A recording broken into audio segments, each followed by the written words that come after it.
Can we start? 1, 2, 3. Okay, selamat kembali kepada Syamila dan Sharon. Terima kasih, dan juga kepada semua our supporters in Facebook and also our YouTube channel. Kita telah kembali dengan topik baru pada hari ini, Coaches Community, Pusat Kesahihan Maklumat Lelong dan Bidaan Anda. So anda kena faham aktiviti belian di lelongan awam ataupun bidaan di lelongan awam sejak 3 atau 4 bulan dulu sudah pun semakin meningkat. Kita boleh lihat banyak hartanah-hartanah lelongan mendapat pembida yang agak ramai. Mengapa ramai pada ketika ini? Seperti yang kita telah awal-awal discuss ataupun bincangkan topik mengenai moratorium dan kemungkinan wujudnya influx of number of property yang kemungkinan dilelong, oleh disebabkan terdapat ramai pembida-pembida pun mula mengambil bahagian dalam lelongan awam sejak 3 hingga 4 bulan yang lalu. So dalam topik-topik yang sebelum ini, kita telah membincangkan mengenai setiap satu aspek lelongan, daripada syarat-syarat jualan, persiaran jualan lelong, apakah cara-cara bidaan, bagaimana mendapatkan pinjaman, apakah yang perlu dibuat, apakah masalah-masalah yang mungkin muncul dalam bidaan atau belian tanah lelongan. So setelah kita berbincang, kita rasa saya, Syamila dan Syamila telah pun berbincang berbanyak kali. Kami rasa kami telah pun complete discuss all aspect, daripada financials, daripada market value, kepada legalities, hidden cost, kesemuanya telah pun kita cover dalam webinar-webinar kami yang sebelum ini. Sebab itu 3 webinar sebelum ini, 3 minggu lepas ini, kami lebih menggunakan masa ini untuk settle down for the year 2021, and berbincang apakah topik-topik yang lebih yang boleh kita bawa kepada para supporters kita ini.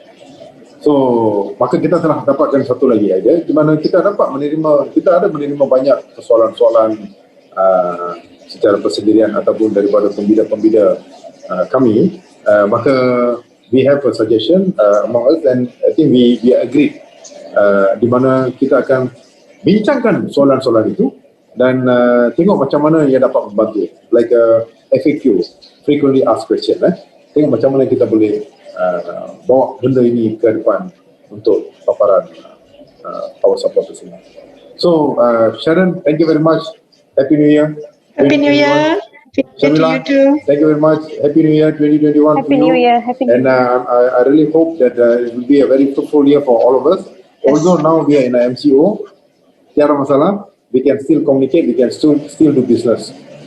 For your information, many banks has opted for online bidding, especially during this MCO period, because that means there will be no hybrid, semuanya will be online.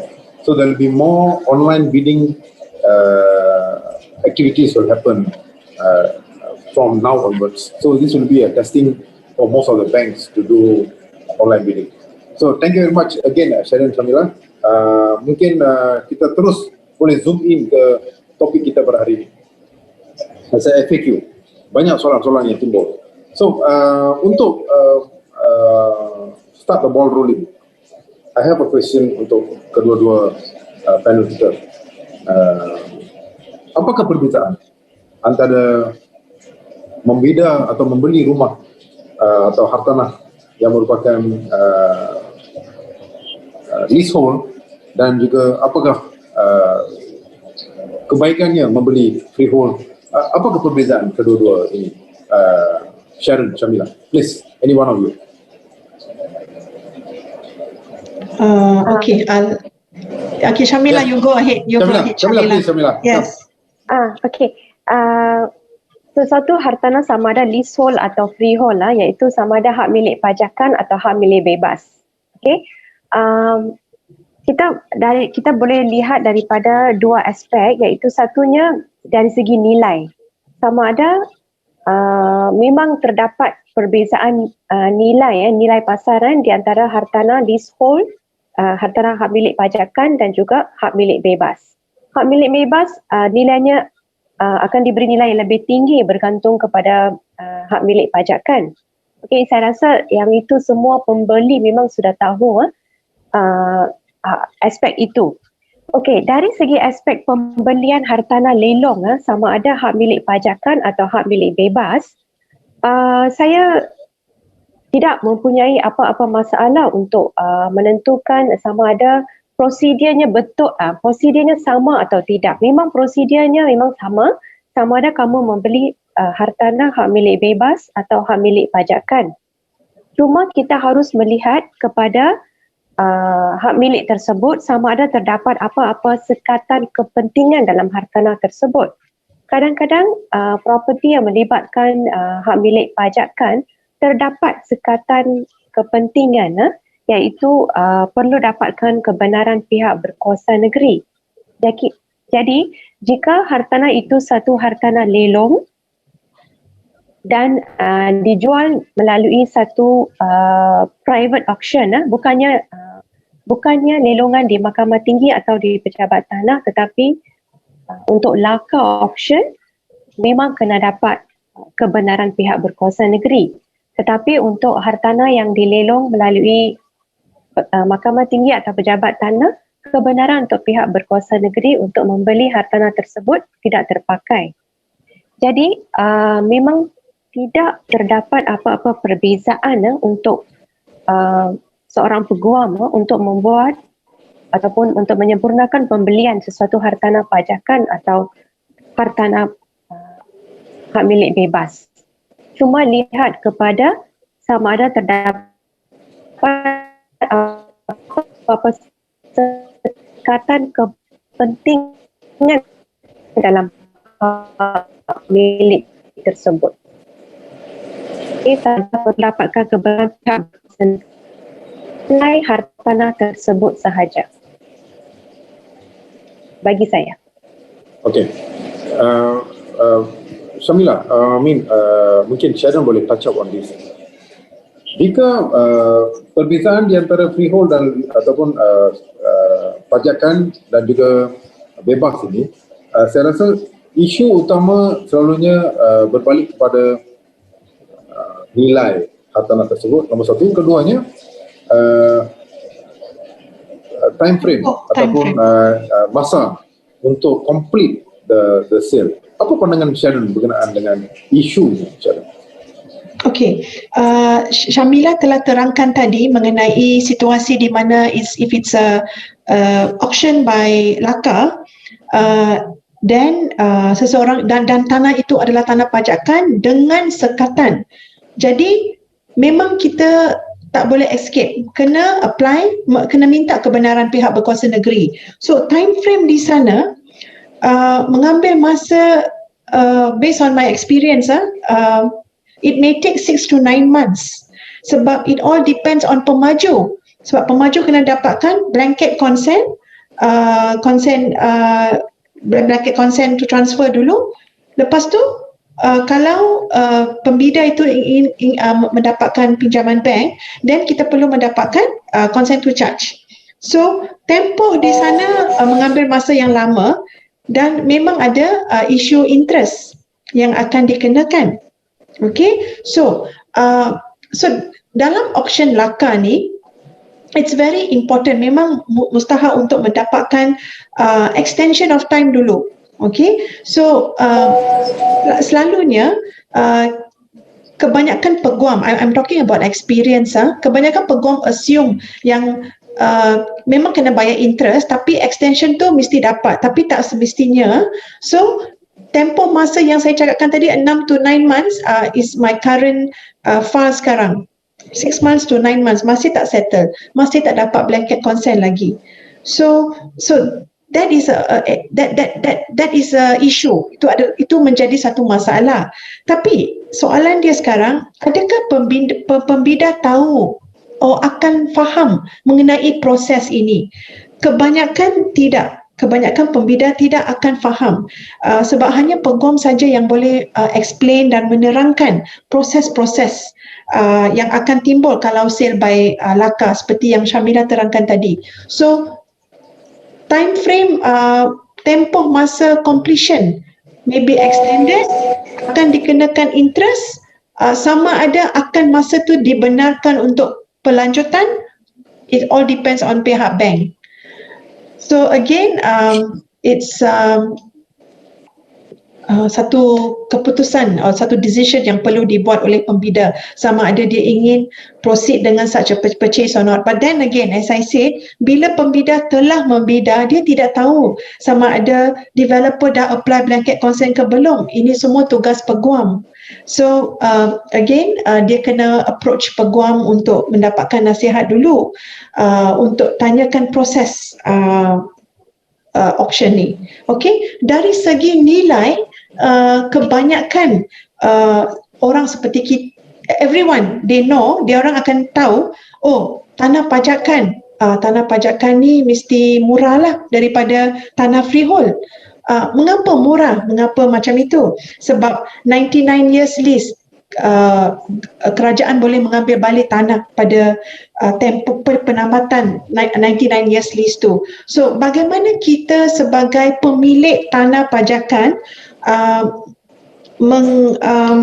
protect tanah kita, is kita make sure lease kita tidak luput, dan maybe 20 years sebelum tarikh luput tu datang, kita kena extend. So that is one of the way how kita preserve tanah kita, our property. Okay, so again, very subjective Jivan. So whether we are all very skeptical bila kita dengar perkataan leasehold. Dan Syamila pun dah terangkan tadi, kalau leasehold tak semestinya ada sekatan juga. Ada tanah pajakan yang tidak perlu mendapatkan kebenaran pihak berkuasa negeri. So there are a few tanah macam itu. So again, we have to always go back to a lawyer dan suruh peguam tu untuk memberi proses dan tempoh masa yang praktikal lah. Okay. Thank you, Sharon. Excellent explanation, Syamila. So, kalau berkenaan dengan isu jenis hak milik, iaitu sama ada pajakan ataupun bebas, itu merupakan satu perkara yang kita perlu lihat secara lebih konklusif, secara lebih keseluruhan, kerana bukan saja jenis tanah itu penting, kedudukan rumah, jenis rumah, dan tidak lupa soalan kedua saya, bolehkah ataupun apa akan berlaku jika title geran tersebut ada KB? So tidak kisah sama ada leasehold atau freehold, pajakan atau bebas. Isu kedua, apa kata bebas tapi ada KB, pajakan tiada KB pun mungkin membawa maksud yang berlainan. Apakah yang akan berlaku jika ada KB dalam geran tersebut? Syamila. Okey. Caveat apa itu caveat? Kita bincangkan secara terperinci dan webinar kita, sebenarnya kita yang pertama, kita telah bincangkan tentang caveat dan bagaimana untuk membeli sesuatu hartanah yang mempunyai caveat. Caveat ini adalah satu sekatan kepentingan, satu sekatan dalam hartanah tersebut, di mana hartanah itu tidak boleh menjalani apa-apa transaksi kerana terdapatnya caveat dalam hartanah tersebut. Caveat akan dimasukkan oleh orang yang mempunyai kepentingan dalam hartanah tersebut, tetapi mereka bukan pemilik. Okay, that means mereka adalah orang ketiga yang mereka rasa ada kepentingan dalam hartanah tersebut, maka mereka akan memasukkan caveat untuk melindungi kepentingan mereka dalam hartanah tersebut. Jadi, jika kita ingin membeli sesuatu hartanah dalam lelongan dan dalam proses due diligence kita dapati terdapat caveat, adakah kita boleh teruskan? Jawapannya, ia boleh teruskan, tetapi caveat itu haruslah dipotong ataupun dibuang daripada hak milik tersebut sebelum hartanah itu dapat dipindah milik kepada seorang pembidai yang berjaya. Dan kita harus juga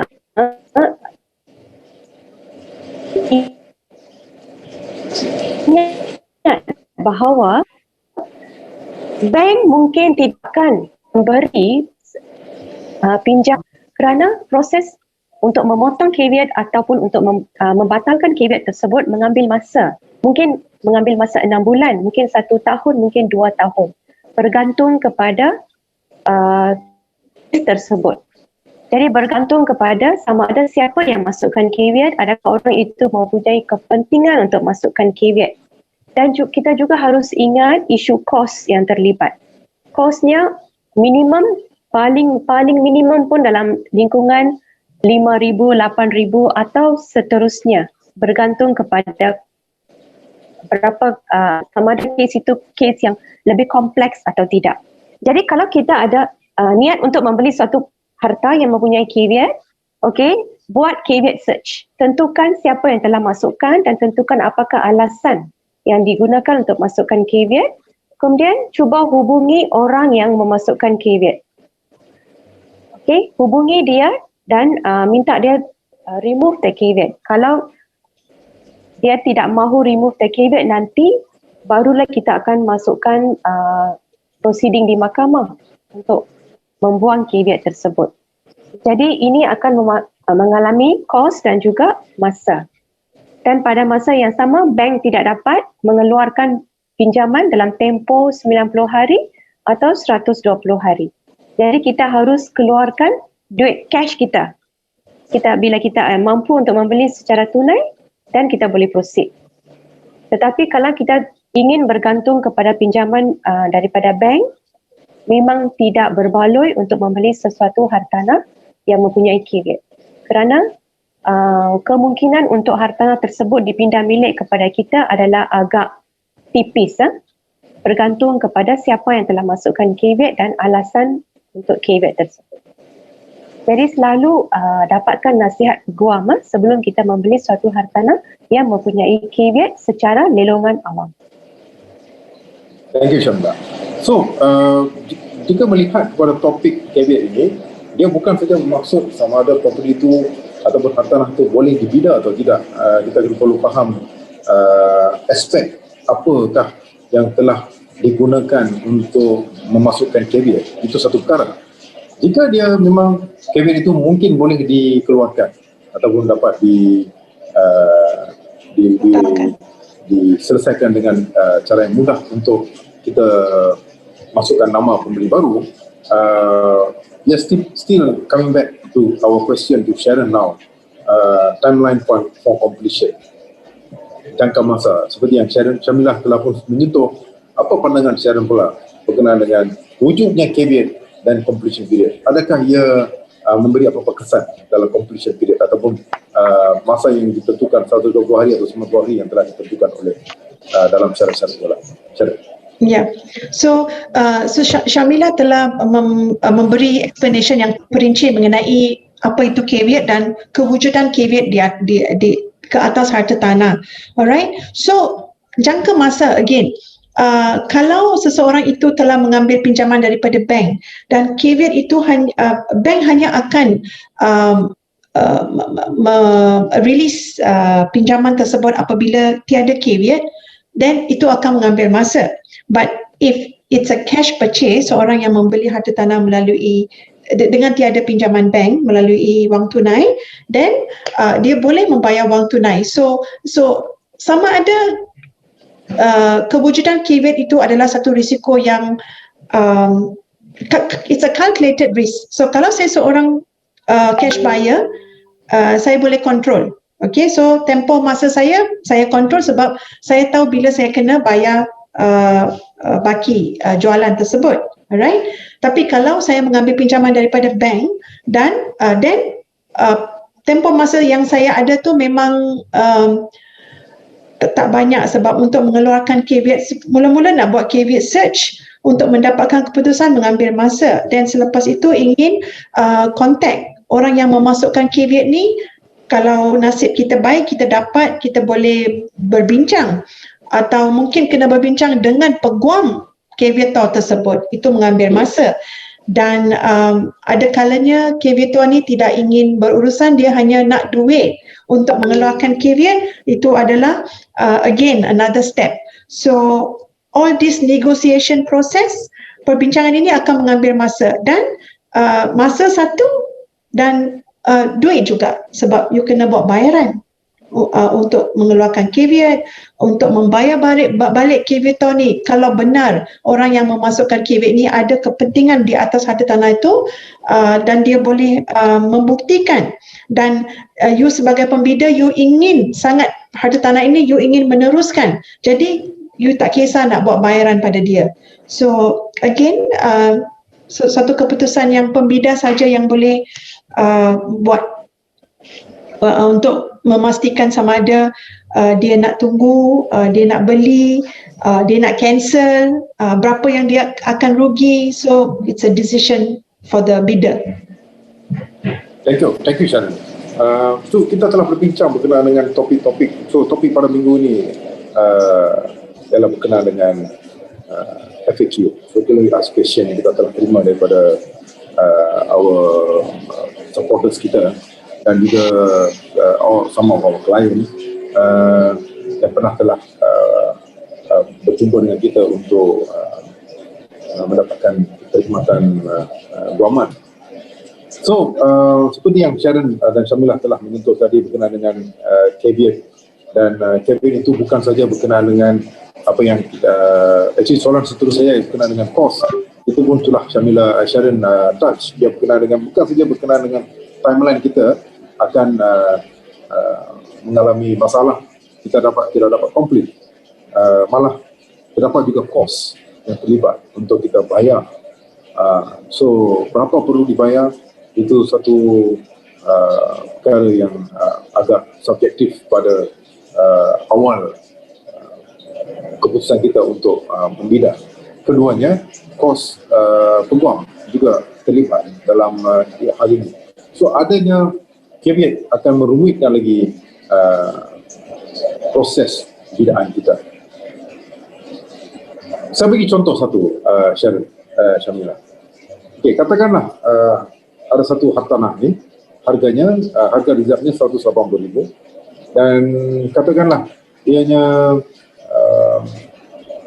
lebih kurang 30% di bawah, ataupun 20% di bawah harga reserve. Harga pasaran.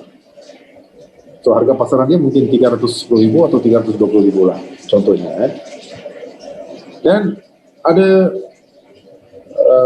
tunggakan ataupun kos, hidden cost yang selalu kita perkatakan. Ada tunggakan lebih kurang 30,000. Adakah hartanah ini satu hartanah yang berbaloi untuk kita bida? Sharon. Okay, so paling kita boleh lihat daripada dua bahagian. I just give you more detail. Dua bahagian, iaitu satunya ialah berkenaan dengan ianya memang di bawah harga reserve, harga pasaran, 20%. So, okay. Tapi ada masalah satu lagi ialah tunggakan-tunggakan yang lebih kepada RM30,000. So, jika kita lihat daripada aspek harga pasaran di situ memang 310,000. Okey, dalam hal ini katalah harga pasaran 350,000 lah contohnya.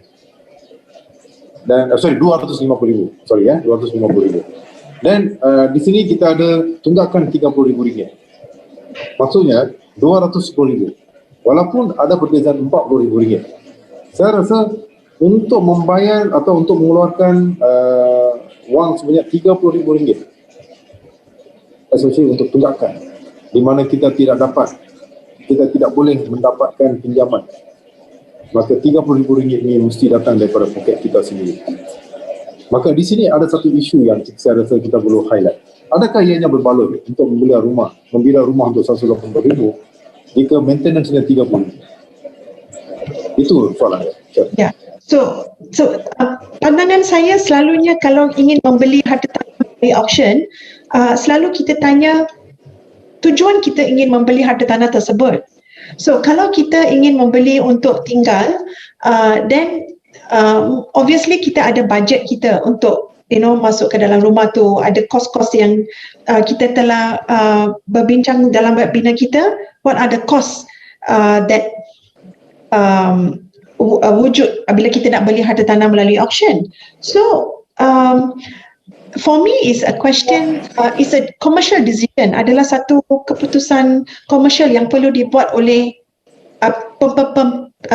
pembida tersebut. Okay, so kalau saya ingin membeli untuk tujuan menyewa sebab tempat lokasi tu memang bagus, nak dapat sewa, it's really worth it, then saya personally feel memang berbaloi untuk mengeluarkan, dan kalau saya ada cash 30,000 untuk dikeluarkan sebab saya telah membuat due diligence dan saya tahu memang ada tunggakan 30,000, so saya memang akan keluarkan 30,000 tu sebab saya tahu dalam jangka masa yang akan datang saya akan mendapat balik 30,000 ni melalui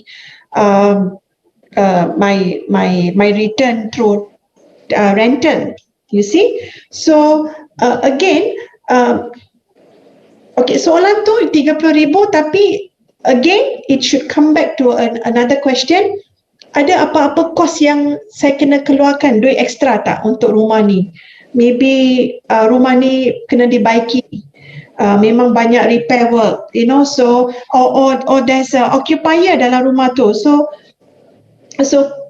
kalau hanya kena bayar 30,000 saja, selain daripada tu saya tak perlu risau, tak ada occupier, rumah tu tak payah banyak repair, then memang berbaloi. Tapi kalau selain daripada tunggakan 30,000 ni, saya juga kena buat removal of caveat or remove the current owner there kalau dia tak nak keluar, then saya kena kira saya punya kos-kos lah tertentu yang akan wujud, baru saya akan make a decision sama ada memang berbaloi atau tidak untuk meneruskan pembelian ini. Betul. So Sharon, jika ini satu perkara yang kita perlu lihat from the angle sama ada berbaloi kerana kita terpaksa keluarkan duit kita sendiri, itu pun satu perkara yang sangat penting sebab anda kena faham hidden cost sometimes can make or break our deal or one particular deal.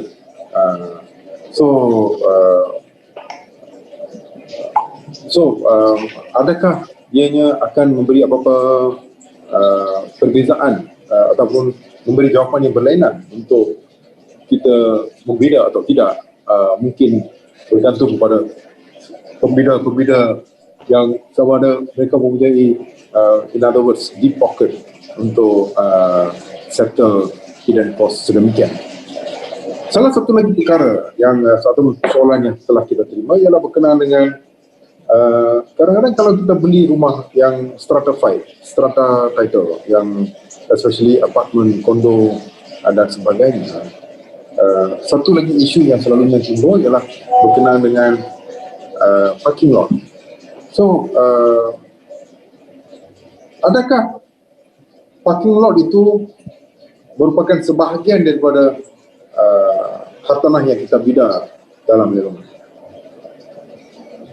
Syamila. Okay.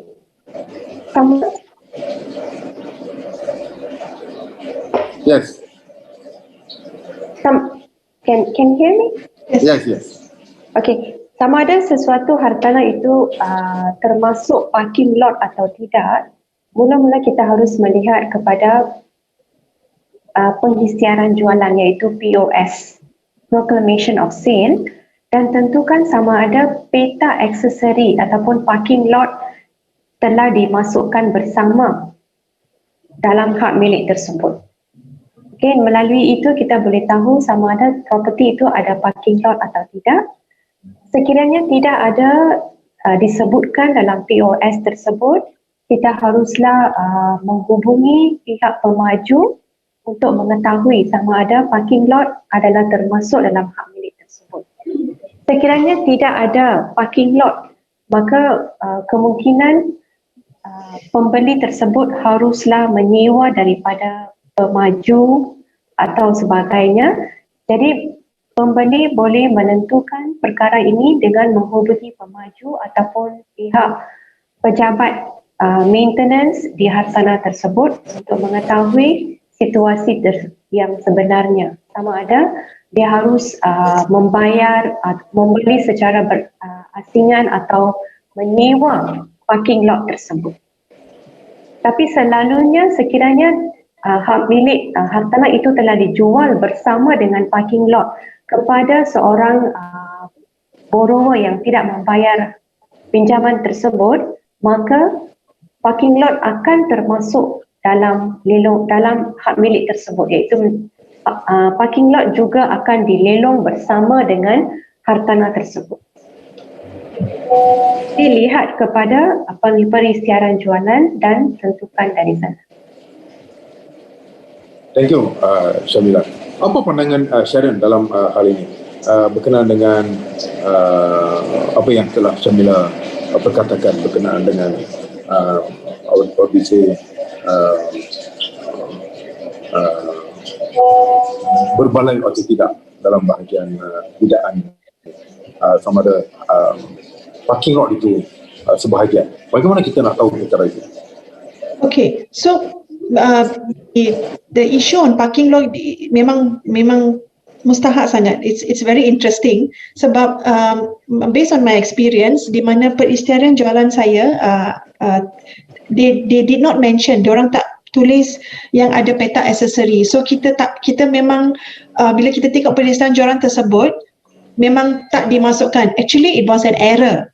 There was peta aksesori. So bila kita membuat carian, kita mendapati memang ada parking lot yang telah di-attach towards the property.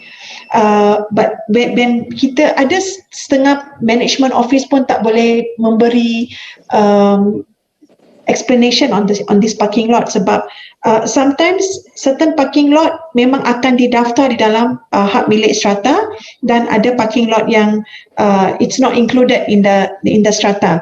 So it's crucial, memang mustahak untuk mendapati sama ada parking lot tersebut belongs to you or not. Sebab kalau you ingin membeli sebuah harta tanah, your first question bila you nak beli strata property high rise is parking lot, which is very important. So for me personally, memang kena tahu mana parking saya ada parking lot ke tak, or they said parking lot you bebas, mana-mana you nak park boleh, so the first important question saya selalu tanya is berapa parking lot.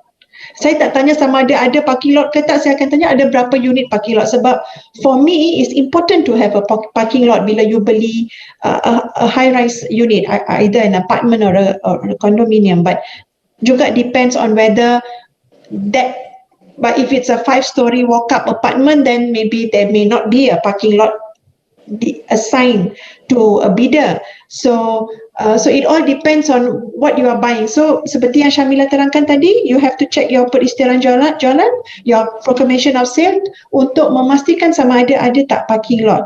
So my experience is walaupun saya tengok perisytiharan jualan, saya tak nampak ada peta aksesori. So the client assume tak ada parking lot, but actually bila kita buat search memang ada parking lot. So these are the due diligence part which selalu kita akan emphasize, memang kena buat due diligence sebelum tu dulu untuk memastikan sama ada apa yang kita beli tu semua ada ke tak ada, Yeah. Thank you Syamila. Thank you Sharon.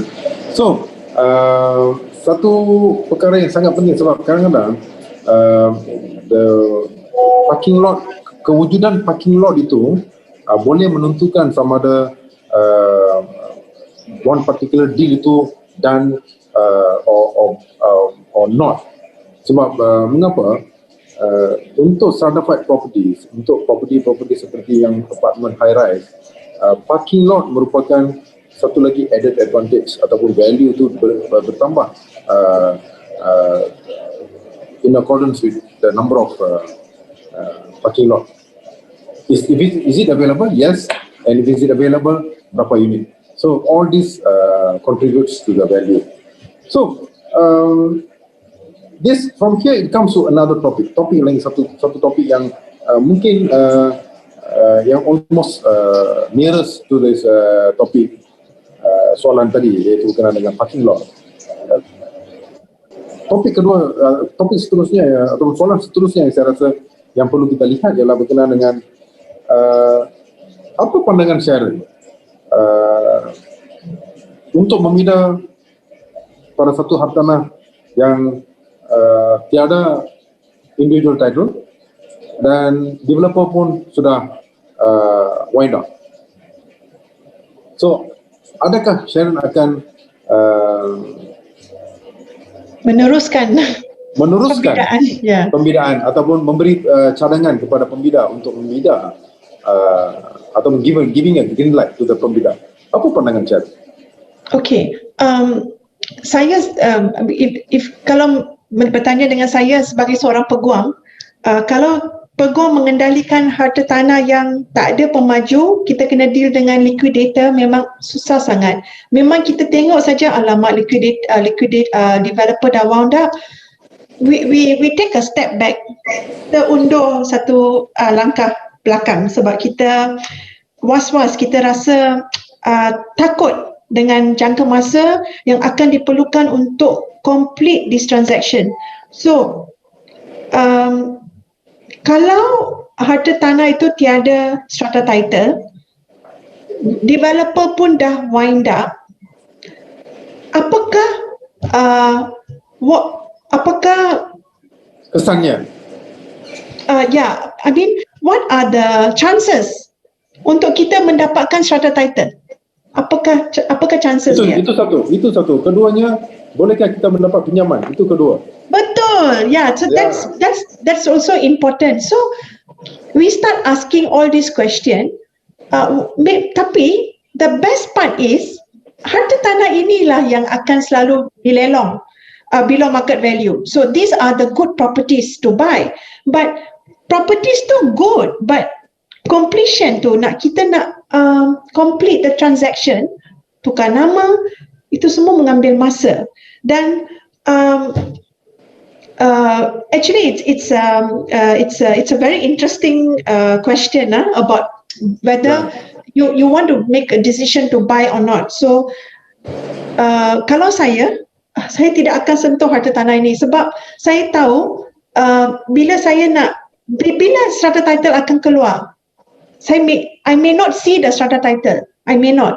Or strata title tu maybe akan datang after 10 years. Okay? Dan bila strata title tu datang, mungkin pada masa tu baru saya dah fikir saya nak jual.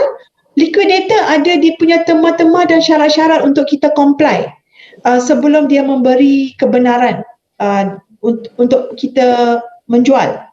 So, firstly, nak contact liquidator ni satu masalah. Nak fulfill tema-tema dan syarat-syarat dia pun memang susah sebab kalau semua dokumen kita hilang, kita tak ada dokumen, memang liquidator pun tak akan layan. You cannot proceed with your sale. So this is something you need to ask yourself, sama ada kita nak in terms of long run, nak beli harta tanah ni berbaloi ke? Sebab nak murah tu satu, tapi nak transfer kepada nama saya tu susah sangat. It's a risk. Might as well saya pergi fokus kepada harta tanah yang lain yang saya boleh tukar nama dengan mudah. Daripada saya nak deal dengan liquidator ni. And I know that saya tak boleh mendapat pinjaman daripada bank, or bila saya dah jual, or maybe I'm a cash buyer, so saya hanya boleh cari cash buyer saja untuk membeli harta tanah ni. So again, it's a no-no for me. Thank you Sharon. Actually, ini merupakan satu perkara yang selalunya kurang mendapat perhatian daripada pembida-pembida yang kurang arif. So, berkenaan dengan topik ini, Di sinilah selalunya kita ada kes-kes di mana rakan-rakan kita ataupun saudara mara kita yang pernah membina dalam lelongan menang dan sehingga kini tidak dapat acquire the property in the right manner. So orang-orang yang inilah yang akan pergi dan advocate berkenaan dengan jangan beli rumah lelong because tak boleh tukar nama dan tak ada title and this and what not. So mengapa? Sebab as what Sharon and Shamila always will repeat in all our webinar, due diligence is number one issue in buying a property in an auction atau dalam belongan awam. Due diligence perlu dibuat. Apa yang maksud due diligence saya ialah kita perlu membuat perkiraan yang sepatutnya menggunakan hikmat nasihat pelelong, hikmat nasihat peguam untuk make sure, untuk memastikan bidaan ataupun involvement seorang pembida dalam belongan itu tidak menjadi satu bencana di mana duit deposit hilang, kita tak tahu apa yang kita beli, kita ada hidden cost yang banyak, hutang dia berlambat-lambat, tunggakan tidak dapat dibayar, kita dapat itu dan ini dan sebagainya. At the end of the day, kita rasa, mengapalah saya beli rumah ni? Mengapalah saya dah bida rumah ni? Kan saya bagus, saya just tinggal rumah kampung saja daripada bida rumah yang below market. So, Sharon, saya rasa you ada satu soalan untuk saya. Ya, saya selalu saya bertanya pada diri saya juga, but I think you are the best person to answer this. Does it matter? Adakah penting untuk kita bertanya soalan ini? Berapakah kalau kita berminat untuk membeli harta tanah melalui auction? Berapa banyak kalikah harta tanah itu telah di auction? Adakah itu soalan yang mustahak yang seseorang itu perlu tahu?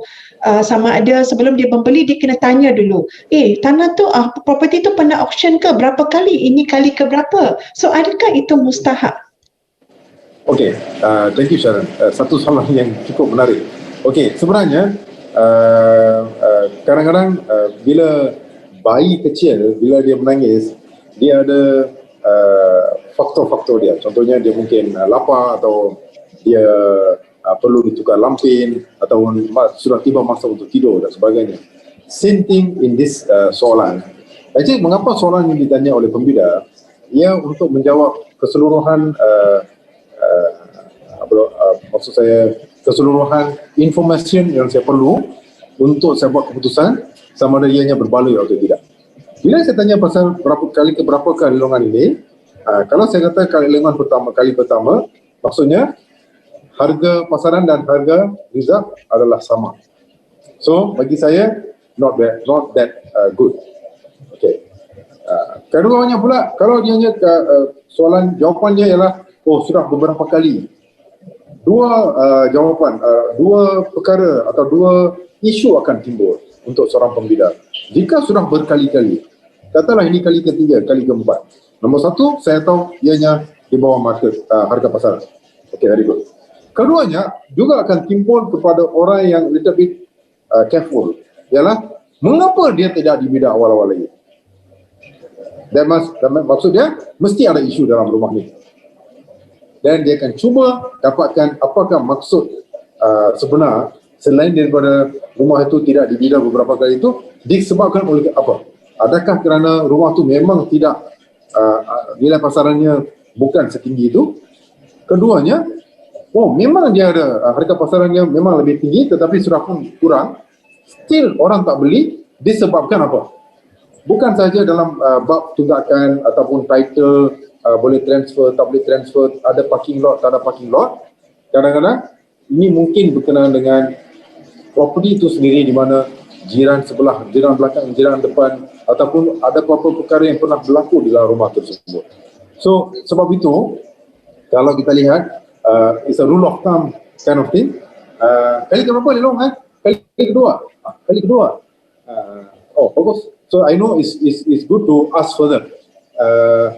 Rumah ada property, ada KBL ke? Lenses shop ke? So this bidder, they cut short the question of what is the percentage of BMV, below market value dia, percentage dia berapa kurang, apa tu. I cut short. So by asking you that question, I know already how to validate. So that's why they ask, ni lelongan kali ke berapa? Berapa kali suruh lelong? Oh, 3 kali. 3 kali ya? Oh, okay. Harga sudah murah lah. Okay. Lensa cara buat tak? Kalau buat, tak ada kebir dah, tak ada kebir. So what could be the reason? So he will go and see the house personally. So that question will trigger many more questions, but which area to focus on? Itu saja. That's the purpose of people asking. That's from what I understand. Interesting. Yeah. So I think the most of the questions that been highlighted ataupun telah dibawa ke depan untuk minggu ini adalah berkenaan dengan topik-topik ataupun soalan-soalan yang agak simple. Sebenarnya inilah soalan-soalan yang perlu kita tanya pada awal-awal lagi. So saya rasa minggu ini kita start with the right move, iaitu membincangkan soalan-soalan yang kemungkinan yang wujud di kalangan anda tapi tak tahu soalan apa nak tanya. Maka inilah soalan-soalan yang selalunya customer tanya atau pembina tanya kepada kita. So that's the reason why myself hari ini saya, Syamila dan Sharon membawa topik-topik FAQ. So kalau anda ada apa-apa soalan yang perlu kita jawab ataupun topik-topik yang nak kita jawab ataupun kita bawa ke untuk perbincangan, sila masukkan soalan tersebut dalam ruang komen kami ataupun boleh berhubung dengan ejen-ejen kami ataupun sales representative kami melalui coachescommunity.com, di mana satu website yang kita telah sediakan untuk membincangkan topik-topik ataupun share tips-tips membina dalam awak. So tolong subscribe and comment in our Facebook channel and also subscribe to our YouTube channel as well. And saya berterima kasih kepada Sharon Syamila sekali lagi. Sharon, parting words from you untuk tahun 2021. 2021, the beginning of 2021 from all of us. So, of course, saya berharap kita akan continue to have this webinar every week for everybody. But kita memang mengalu-alukan setiap orang untuk bertanya, come forward and ask us questions. So because I rasa kita sudah cover semua topik mengenai auction dan kita boleh dapatkan topik-topik baru juga. Kita masih boleh cakap mengenai proses pembidaan ini. But it will be more beneficial kalau setiap orang dapat menanya soalan atau post your question, post your concern to us dan kita boleh fokus. So maybe for us this year, kita nak fokus pada sesuatu area, apa yang kita nak. So kalau sesiapa di sana yang memang berminat nak beli property melalui auction, then you should start focusing on what you need to know. Go through all our webinars and go through and ask us questions. Then kita boleh guide you through. So I think last year our first webinar was in May last year. That was a starter. Okay, sekarang I think we are all ready. So siapa yang have been following us, I think you guys are all ready. So you got to start. I mean, MCO, CMCO, it will happen. Berapa lama benda ni akan berlaku, but we have to adapt. Sekarang kita adapt. So and Jivan started this. Jivan dah cakap tadi, kebanyakan auction melalui online. So kita semua dah pergi menuju ke arah online. So walaupun MCO kita masih bekerja dari rumah, datang office, but the work goes on. So my advice is jangan berhenti or jangan allow the MCO to stop you untuk proceed, to take a first step. This year is about action. Thank you, Sharon. Excellent message. Syamila, how about you, Syamila? Okay, since this is I think will be our first webinar for this year, So bagi mereka yang telah mengikuti kita sejak tahun lepas lagi ya, bulan Mei, mungkin kamu akan ada banyak soalan-soalan yang boleh kita membantu untuk menjawab. Jadi please forward all your question to us so we can compile more question and we will try to help you and then highlight you and guide you to buy auction properties. So memang auction property ni saya lihat memang ada banyak sedang di market ini. Jadi sesiapa yang berminat, tolong jangan lupa proses due diligence, sangat penting. Jadi selalu dapatkan nasihat peguam sebelum membeli apa-apa hartanah. Khasnya hartanah yang dijual dalam lelungan awam. Sangat penting kaji latar belakang hartanah tersebut sebelum kita melabur duit dalam sesuatu hartanah supaya kita tidak mengalami kerugian. Itu adalah niat kita untuk kita mengadakan webinar ini supaya pihak awam dapat satu maklumat yang lebih terperinci tentang hartanah-hartanah lelungan dan juga dapat membida dengan selesa dalam hartanah lelungan ini. Kerana memang ramai orang mempunyai ketakutan untuk melabur dalam hartanah lelungan. Jadi we will help you as much as we can to guide you in this process. That's all. Thank you. Thank you very much Sharon, thank you very much Syamila. Dan dengan ini saya berterima kasih kepada semua yang were here today. Tolong share dengan rakan-rakan anda jika anda berminat untuk membina mana-mana hartanah lelungan ataupun anda mempunyai certain specification, lokasi dan sebagainya, tolong share dengan tim Coaches Community kami. Kami akan cuba membantu dengan membawa list ataupun senarai hartanah yang mungkin ada dan boleh yang sedia untuk dibida dalam lelungan awam. So dengan ini saya berterima kasih sekali lagi kepada Sharon dan Syamila. Bertemu lagi minggu hadapan pada time, waktu dan juga tarikh hari yang sama. Jangan lupa Coaches Community, pusat kesahihan maklumat lelong dan bidaan anda. Jangan lupa banyak maklumat lelongan ataupun berkenaan dengan lelong di situ, di luar sana, and you can see from the website and whatnot. Tapi Coaches Community merupakan satu-satunya platform yang wujud untuk mensahihkan apa-apa maklumat yang ada di sini.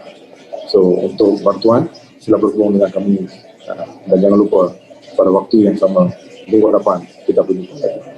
Sekian, terima kasih. Thank you. Bye-bye. Thanks Syamila. Thanks Sharon. Bye. Thank you. Bye.